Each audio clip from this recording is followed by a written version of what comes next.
Did you know that all women are like children? Foolish, full of irregular desires and passions. Lying in speech, are bitter and dangerous to men, and are governed by carnal lusting. These were the words of Heinrich Kramer, a 15th century celibate monk that kickstarted a lot of witch trials across Central Europe. He also wrote this book, and the story behind a core theme of that book is told in the first chapter of this one, where he tried to convict a locally respected woman of witchcraft, but lost the case in a rather public and embarrassing manner. He was so embarrassed that he suggested that torture should happen before a trial so they could potentially confess to wrongdoings before they're ever questioned or given due process. Caused him to argue that there was no need early on in a witch trial for the screeching and posturing of a courtroom or lawyers who were fussy about legal niceties. Instead, soon after their arrest, suspects should be tortured by being hung up so their joints cracked and their muscles tore. There are some interesting parallels to today that I think are worth reflecting on, like this.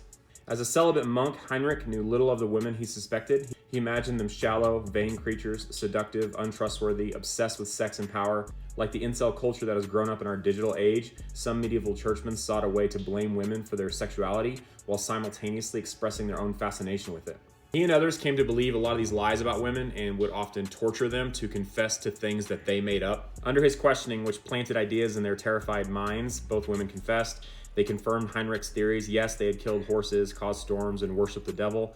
Anna and Agnes also confessed to having sex with devils and even causing a man's manhood to disappear. Why? Because Heinrich hypothesized that female witches hated men and wanted to castrate them.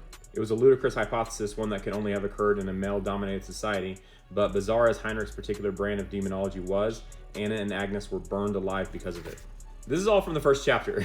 I can already tell this is going to be a heavy one and worth my time, since my understanding of the witch trials is based solely on what happened over here in the States at Salem.